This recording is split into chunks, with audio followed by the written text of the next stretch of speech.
mä kävin siis mun isovanhemmilla, mikä on aina siis musta ihan mahtavaa, koska ensimmäisen 30 sekunnin jälkeen saa aina kuulla, että molemmat on kuolemassa. He on aina ilmoittaa se välittömästi siihen. Ei ole sillä että no mitäs tänne, joulun tuoksua ja odotusta. Joo, tässä odotellaan, että koska se viimeinen lippu heilahtaa. No niin, se onkin mukava kuulla sitten. Niin mutta nyt oli ihan parasta siis, mä oon mun tuffasta eli isoisästäni kertonut paljonkin Taunosta kaikenlaisia tarinoita, mutta se on ihan parasta tällä hetkellä, kun hän on muutenkin aina ollut sellainen jotenkin huoneen täyttävä persoona. Niin nyt hän on niinku se tilanne, että hän ei kuule enää mitään.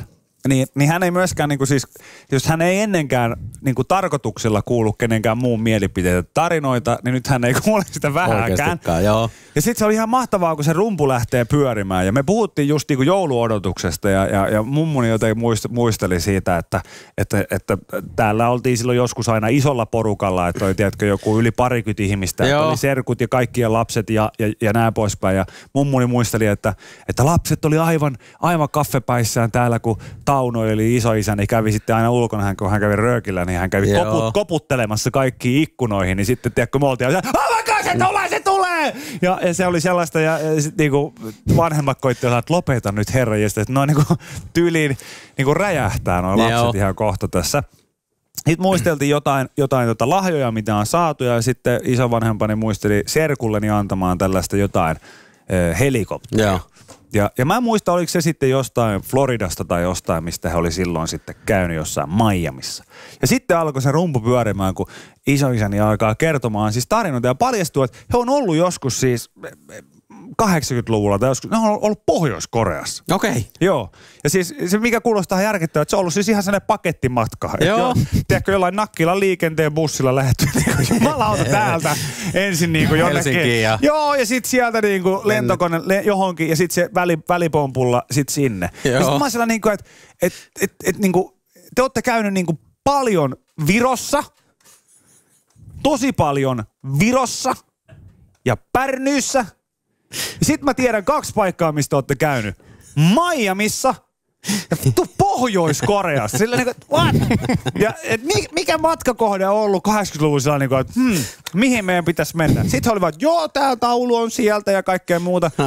Ja se oli siis ihan mahtavaa. Esimerkiksi Tuffani kertoo, että siellä oli joku tämmöinen paikallinen tyyppi, joka oli siis ollut Suomessa opiskelemassa, joka toimi sitten jonkunlaisena niinku oppaana siellä. Joo. Ja hän puhui suomea ja sitten myöskin koreaa. Ja sitten mä olin sillä, että aijaa, että siis kuka tämmöinen tyyppi on, että ei me muistettu hänen oikeat nimeään. Jussiksi me häntä sanottiin.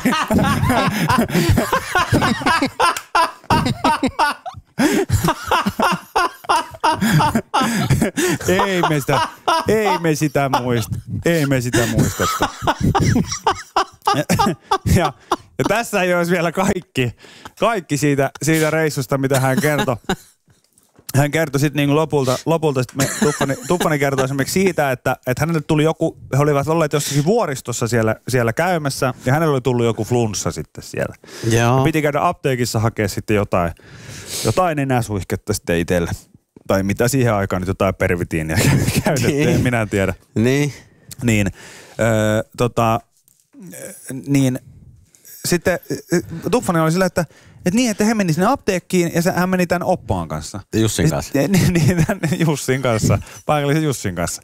Niin sitten se paikallinen Jussi oli sillä, että ja sit ostetaan kans kondomeita. Ja sitten Tuffani sanoi, että minkä takia? Niin ne paikalliset ei saanut ostaa kortsuja siellä. Niin sitten Tuffani sanoi, että okei, että no selvä, että mitä laitetaan?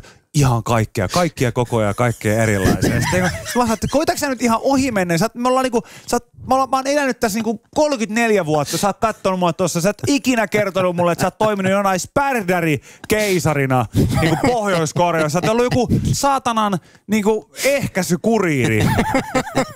Mitä hemmettiä? Ei, kun tämmönen ihan vaan siinä ohimennen. Ja sit mikä tässä oli parasta on se, että kun mietitään niinku tollaista porilaista vanhaa äijää, hyvin, voisiko sanoa, niinku, hyvin perinteinen mies. Joo.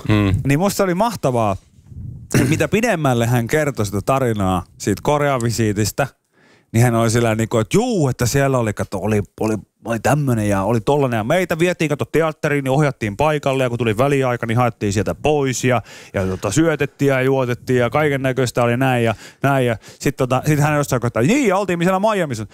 Siellä oli kyllä jotenkin mun mielestä paljon niin oli paskasempaa ja oli semmoista. Sitten mä sillä että yritätkö sä nyt jotenkin kauniisti sanoa mulle silleen, niin kuin, että Pohjois-Korea oli kuitenkin sit parempi kuin Miami. Silleen, että siinä oli kyllä oikein taas niin kuin punalippulia porilaisessa olohuoneessa sitten niin, että viuhuna vaan kävi. Jussi. Joo, mutta se oli Korea Jussi. Mitä?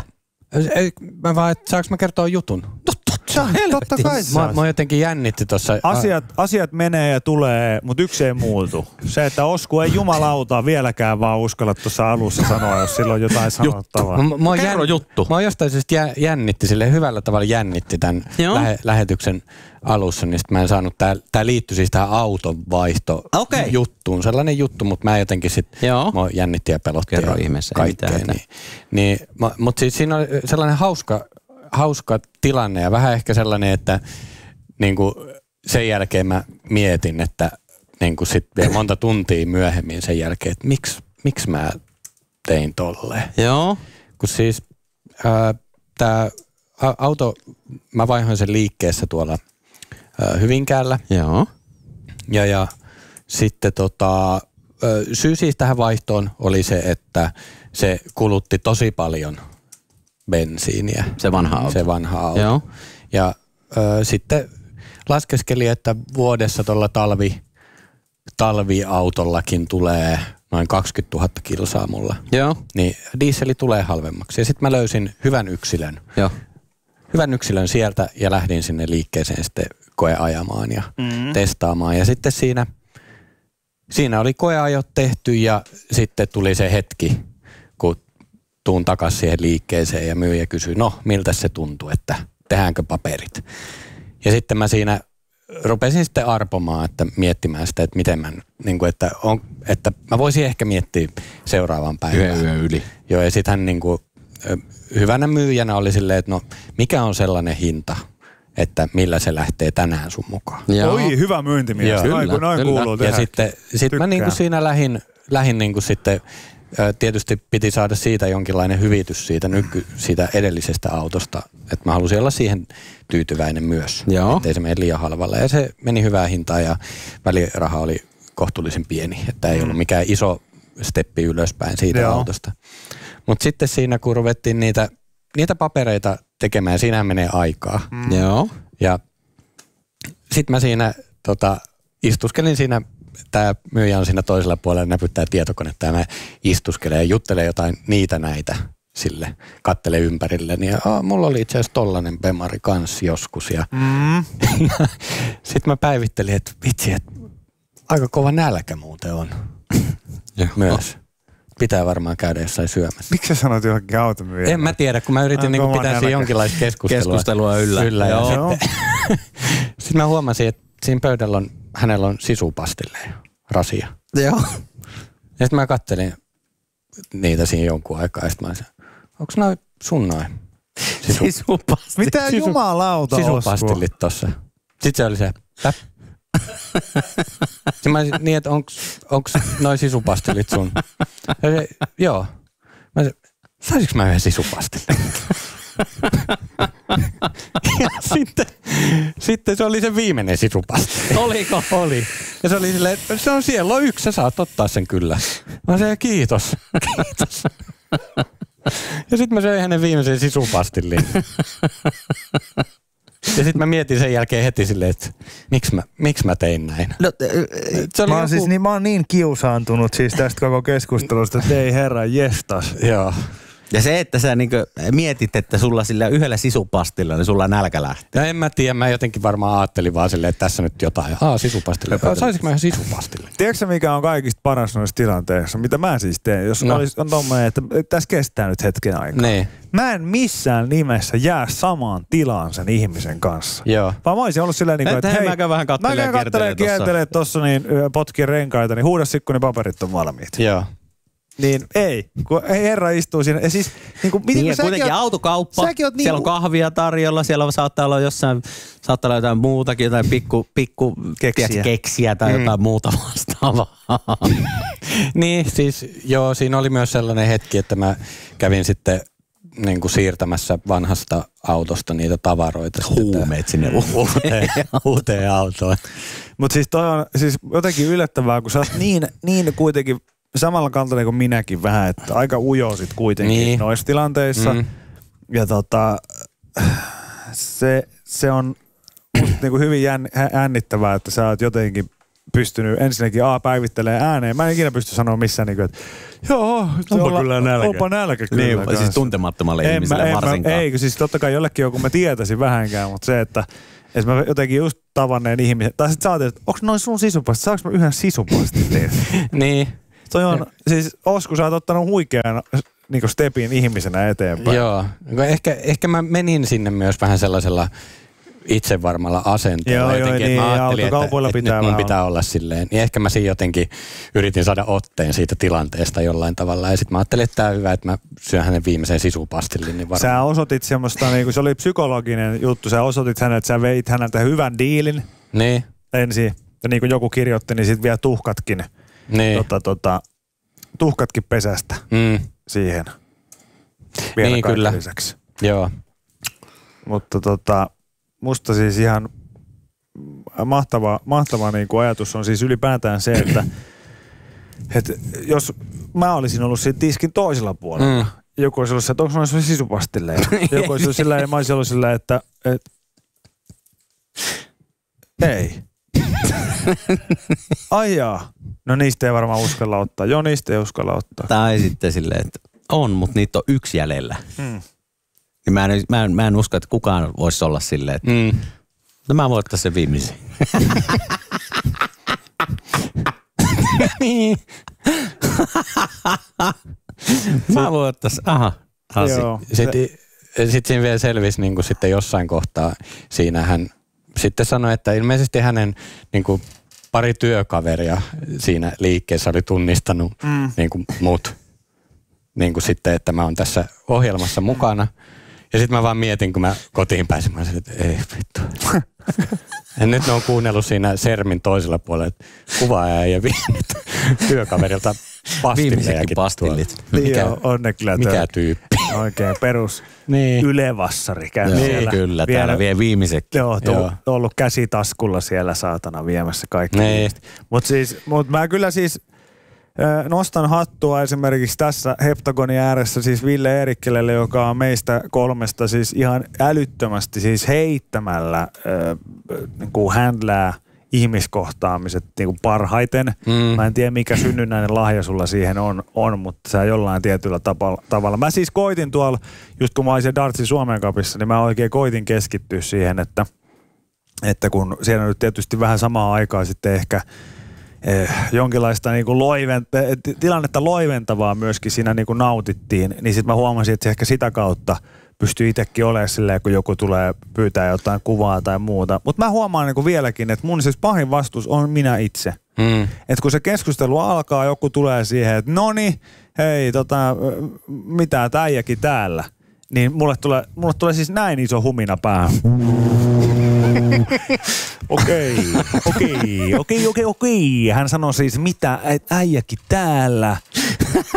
Äijäkin täällä, heitä siihen joku, mitä täällä. Sitten suusta kuuluu, joo, täälläpä täällä.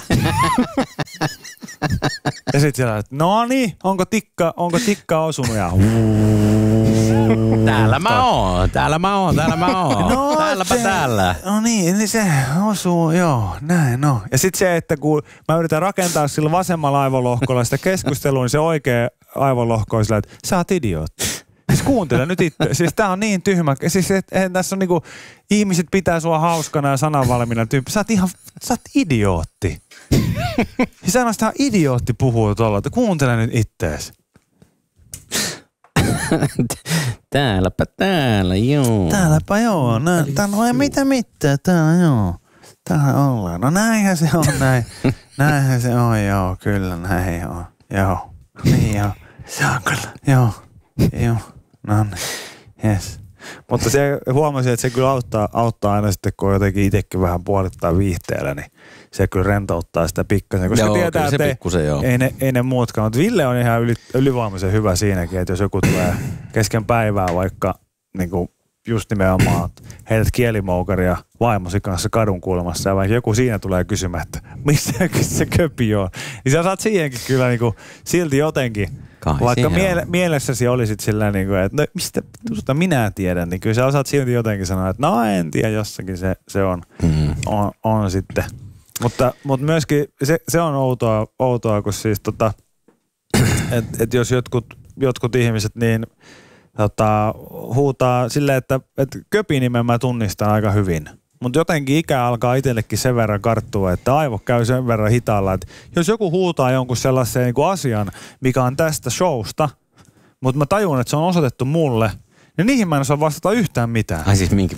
No kato, jos mä vaan kävelen jotain käytävää näin, ja sitten joku huutaa siitä vierestä, että kato köpii, sitten mä osaan siihen sillä moro, ja sitten jatkaa eteenpäin näin.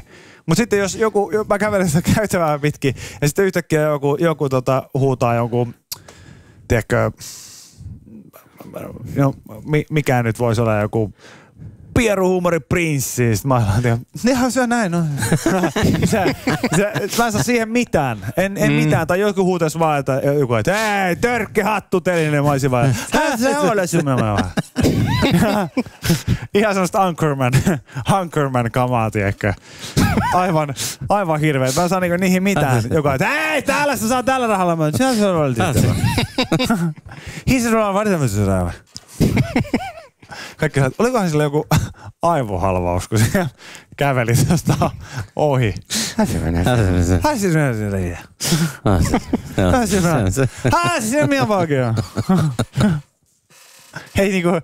Ei sanallakaan mitään hauskaa comebackia siellä takas. Näin. No onnessa. Näin se on. Köpi! Onko tuo pelattu fribaa? Häsemänsenämää.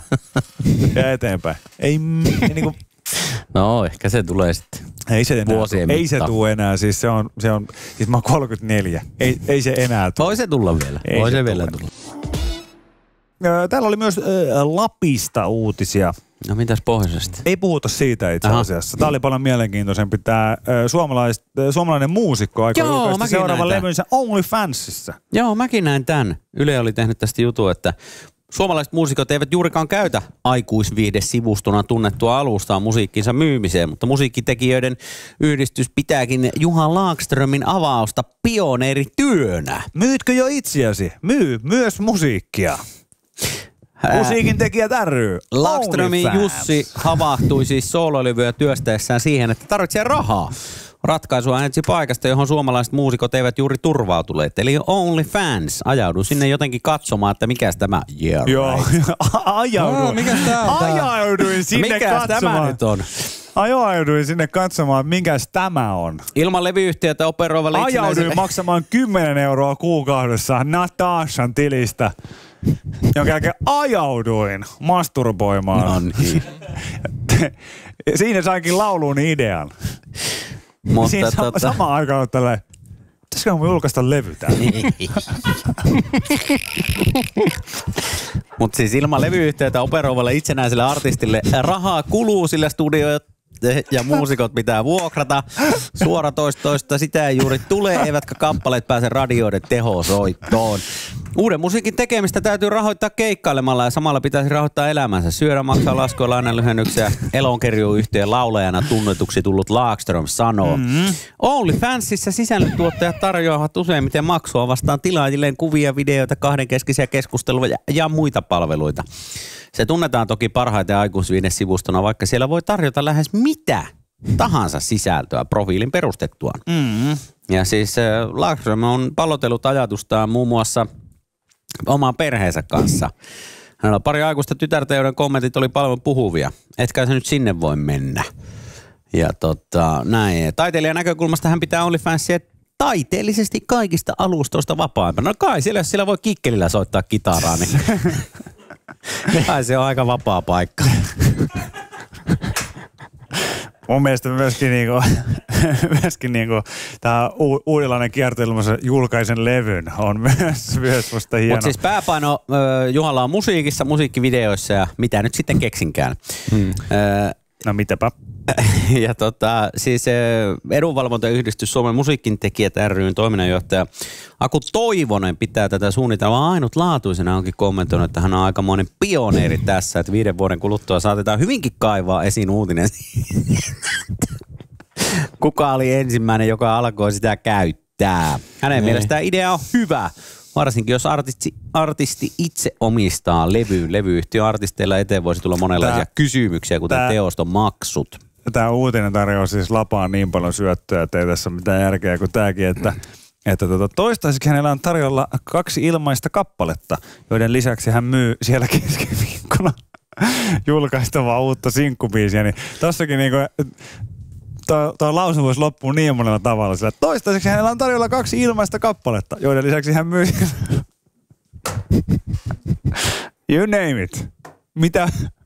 Mitä Laaksonen voisi myydä siinä samalla. Mutta siis kuitenkin, tottahan se on, että ihan mitä vaan siellä voi Niin, tässä on listattu tehdä, sitten mutta muusikoita, joita siellä on. Lily Allen, Kate Nash, Iggy Azalea, Cardi B. Mä lyön vetoa, että jos sä laitat ulkolinjadokumentin Pornhubiin, niin ei sekään sieltä heti poistu. Ei sekään sieltä heti poistu. Että tavallaan kaikkeen voi sanoa tolla, että joo, mutta täällähän voi julkaista mitä vaan. Voi, mutta kun 90% julkaisee pornoa, niin kyllä tää silloin niinku pornosaitti on. Niin, mä en siis ole ikinä siellä käynyt. Mä en tiedä yhtään. Mitä muuta siellä on kuin pornoa. Niin. Niin kuin puheiden mukaan. Äijä nielos 3 kertaa sen lauseen aikana äsken. Mutta siis hänen ajatuksena, Juhan ajatushan on tiputella OnlyFansiin kappaleita uudelta levyiltä ennen sitten, kun se julkaistaan. Yksi vaihtoehto on, että koko levyn saisi vain OnlyFans-tililtä, vaikka single-julkaisut ilmestyisivätkin sitten edelleen suoratoistoihin, mutta sitten sen kokonaisen levyn ja hän ei Eikä. Niin, eli onko se sivu, missään nimessä. sivu sitten? Niin.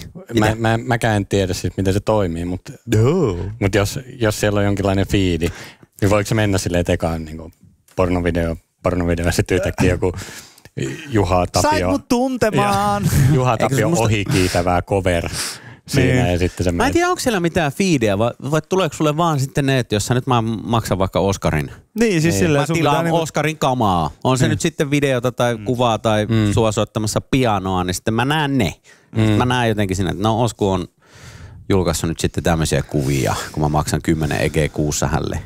Mutta kyllähän ne tekee siis, siellähän tehdään iso hynkkää. Niin, kyllä. Ja jynkkää. Joo. Ja siis tässä mun mielestä hyvä idea onkin se just, että Laakström niin laittaa sinne vähän niin kuin sneak peekkiä.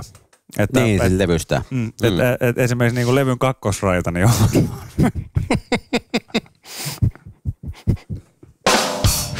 Kakkosraitahan on varmaan siellä esillä. Niin, ja siis voihan sanoa, että B-puoli on myös sitten vaan siellä. Niin on, se on kyllä. On kyllä. Vai nähdäänkö ihan pitkä soitto? En tiedä. Mutta hän on luonut tilin, ei vielä tiedä kuinka laajasti aikoo sitä käyttää. Näin.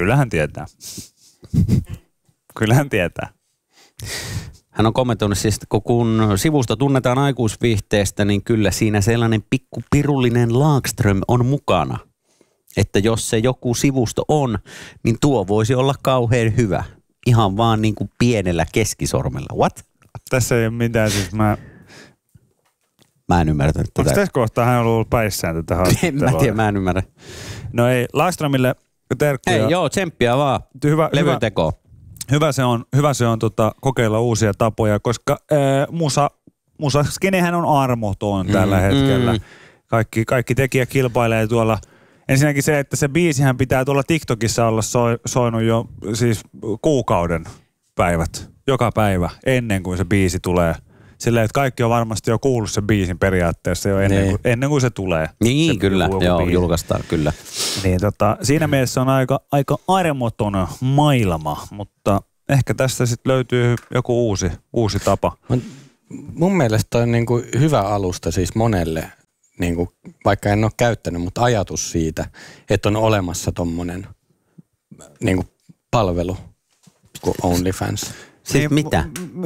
Mitä sä meinaat? Mitä sä meinaat? No että on tollanen niin kuin, miten toi on ainutlaatuinen alusta? No silleen, että niin kuin yksittäishenkilöt voi tehdä niin kuin omaa sisältöä riippuen, niin kuin, että mitä tahansa sisältö sitten onkin.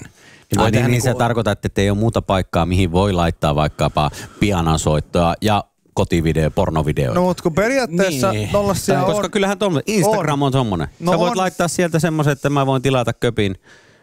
Mä voin laittaa, että hei, saat eksklusiivista sisältöä, kun maksat 7 € kuussa mulle. Käsitykseni mukaan. Voi. Itse olen kuitenkin seilannut tuolla internetin syvässä päädyssä.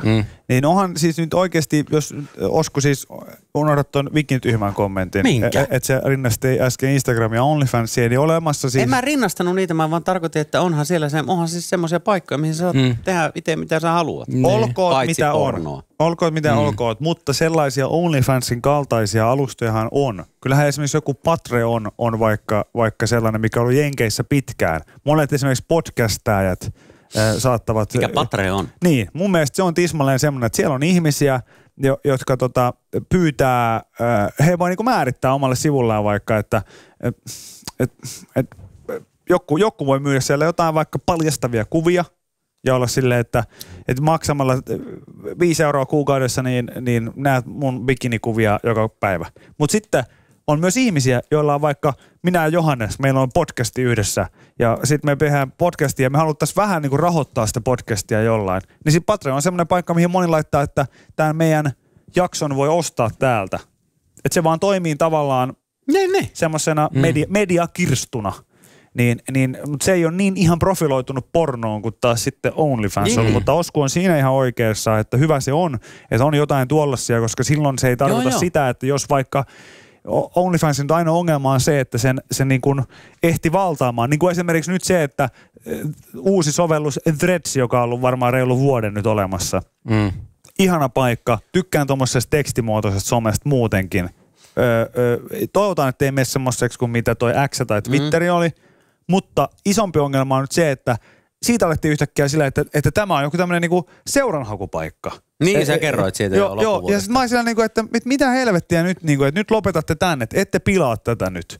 Ja tuossa varmaan OnlyFansissa vähän niin kuin sama homma, että sehän olisi voinut tolppa sisään, tolppa ulos, niin kuin lähtee jompaan kumpaan suuntaan, mutta kun se myytiin vähän silleen markkinoille, että tää on nyt teille, jotka haluatte tehdä vähän niin kuin kotioloissa independent rahaa ja aikuisviihdettä, niin tämä on teille. Mutta on Jenkeissä olemassa vastaavan kaltaisia portaaleja, jos niitä nyt voi sellaisiksi sanoa. Mä sanoisin, että mediapankeiksi, missä sitten ihminen voi määrittää sen hinnan, joka on siinä mielessä hyvä, että se ei aja sua mihinkään väkisin johonkin ison tuotantoyhtiöön tai mediataloon, vaan sen takia, että saisit jotain palkkaa työstäsi.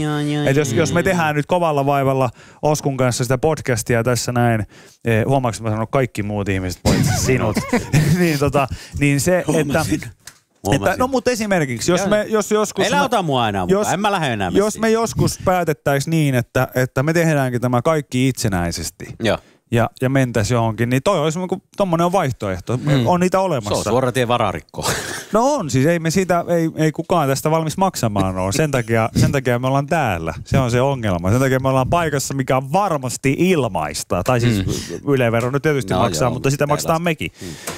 Mutta Osku, olen samaa mieltä Oskun, että nuo on hyviä paikkoja, mutta se, että ne ei saisi niin kuin. Onko meillä Suomessa tollasta? Tai tekeekö Suomessa joku tollasta? En mä tiedä, onko jollakin tämmöisiä siis esimerkiksi stand-up-koomikothan maailmalla tekee jo sitä, että voit ostaa spesiaalini minun nettisivuiltani. Niin. Ja mä oon monien kanssa tehnytkin näin. Eikö esimerkiksi Lidströmin Jukka myynyt sitä tuntematon koomikkoa? Niin joo, se oli äänitteenä. Niin. Ja mä ostin sen silloin aikoinaan. Oliko hyvä? Kyllä se oli automatkalle just soppeli. Joo. Kyllä mä siitä niinku femman maksan teeksi mielelläni. Mutta sitä mä just tarkoitan, että esimerkiksi harva vaan jaksaa nykyään enää laittaa mitään internet-saittia itse pystyyn. Mutta onko esimerkiksi YouTubessa semmoista, että sä voit rahalla tilata jonkun kanavan? On. Subscribe exclusive. Sitähän Lauri Heinonen meille just kertoi, että se koko niiden hommahan pyörii sillä se drifting-homma niin pyörii just nimenomaan sillä, mikä on ihan mahtavaa. Että siinä taas, toisin kuin meillä, niin siinä ihmiset on valmiita maksamaan siitä, että he näkee sitä heidän materiaalia ja elämää. Meillä olisi se, että kun tästä mentäisiin johonkin maksumuuren, niin ihmiset olisi vaan, että jaha, terve meno. No niin, Oskari, mitä sä aiot alkaa tekemään ja mihin sä aiot sen matskun laittaa? Niin, mä vaan mietin esimerkiksi, että jos mä nyt haluaisin vaikka tehdä jonkun näin, kuvaat videokameralla hauska. Pornossa. Olisiko se ensimmäinen, joka näyttäisi sitä puolta siellä? Niin, mutta jos mä haluaisin vaikka tehdä nyt jonkun kuvitteellisen masterclass, näin tuotat kotioloissa elokuvan. Elokuvan. Niin kuin, ja sellaista teknistä, että on niin kuin monta osaa. Niin kyllä mulla tulisi mieleen yhtenä vaihtoehtona OnlyFans. Niin kuin siihen, että sinne mä pystyisin, että mä saisin ne tilaajat sinne katsomaan ja ne sais sen sisällön. Ja sitten mä voisin aina jatkaa niille samoille tilaajille sitten tehdä jonkun seuraavan jutun. Videon. Ja joitain varmaan ihmisiä kiinnostaa niinku oikeasti siis tollainen niin paljon, että kyllähän siellä OnlyFansissa varmaan on ihmisiä, jotka tilaa jotain masterclassia tällä hetkellä. Mä tarkoitan siis sitä, että se joutuu vaan, jos on joku yhteinen pankkitili puolison kanssa, niin se pitää vaan sitten selittää silleen, että hei, että haluan sanoa, että kun tuo näkyy tuolla Visalaskussa tuo OnlyFans, 90, kyllä. Niin minä siellä sitten kamerakurssia seuraan ja katselen. You're right. Niin. Joo, ei kellään läpi. Niin, mutta tätä myös tarkoittaa, että siinä se on mielessä vähän sääli, että se on profiloitunut pelkästään siihen, koska siis niin kuin Osku sanoi, niin käyttötarkoitushan on sama, siis mikä tahansa aihe on, mikä siihen vaikuttaa. No näin se vaan menee. Joo, mutta se on totta. Jos perustaisit OnlyFansin, Osku tekisi tällaisen kamerakurssin, mitä Ville tekisi? Äläkä sano mitään saatana kokkausvideoita. En mä tiedä yhtään. En mä tiedä yhtään. Varmaan jotain höpötystä. Mä näyttäisin mun oikeeta elämää. Munaa. No, sekin on oikeeta elämää. Niin, se on totta. Mutta sekin on siinä palvelussa sitten hyvä, että sit kun sä et keksi mitään, niin sit vaan... Niin, ja se menee läpi ja sen saa siellä julkaista. Eikö se ollut vanha Robbie Williamsin sääntö ollut aina se, että jos et tiedä, että millä vitsistä ulos, niin always go with the dick joke. Dick joke, niin sehän on hyvä silleen niin kuin, että no, tää mun päivä tänään oli ja muna! Sitten vaan pois. Niin. Ehkä. Mutta ei, mä tekisin siis sen, että koska paljon sä haluaisit siitä fyge? 10 per ihminen. Kuukausi. Yes. 10 kuussa. Joo. Okay. Sitten näkisin, niinku, että mitä mä touhun oikeasti. No justhan me nähtiin. Makaa tuossa lattialla. Tämähän on just nimenomaan sitä, tämähän on teatroa. Niin, kyllä. Tämähän on kaikki teatroa. Niin se, että mietin, kun sä pystyt sanoa, että sieltä aukeisi joku ihan uusi maailma. Ihmiset sanoo, että what? Niin. Tällaista. Mutta kyllähän ihmiset, mä just tuossa yksiltä aloin laskeskelemaan, että kuinka paljon mulla menee kaikkiin mahdollisiin noihin päihteisiin ja sitten mitä nämä nyt on, suoratoistopalveluihin ja ties mihin palveluihin. Niin 10 kuussa siitä, että näkisi sun oikeeta elämää. Niin en mä tiedä, olisiko se nyt niin paha. Jos se tekisi silleen hauskasti, niin kuin silleen My Day-tyylisesti. Niin, ja silleen kuitenkin silleen semilaadukkaasti. Laadukkaasti, niin en mä tiedä, olisiko se paha hinta. Kamerakurssista voisi ihan hyvin maksaa myös 10 kuussa, jos mua kiinnostaisi. Ikinä kamerakurssista. Jos mua kiinnostaisi kamerakurssi, niin silloin voisin maksaa. Vaikka kiinnostaisin aina Oskun kamerakurssista, maksaisi 10, en ikinä. 3,5 euroa korkealta. Niin, mutta toi on just se, tiedätkö, toi on just sama, kun sä jossain kirpparilla myyt 2 eurolla kenkiä, joku tulee, että minä maksan näistä €1,50. Haistapa. Niin, just niin. Niin. Onko se nyt sitten 3,70 vai 10 euroa se kamerakurssi, niin. Kyllä mä veikkaan, että ne, jotka se oikeasti haluaisi nähdä, niin on valmiita varmaan maksaa 10 kuussa.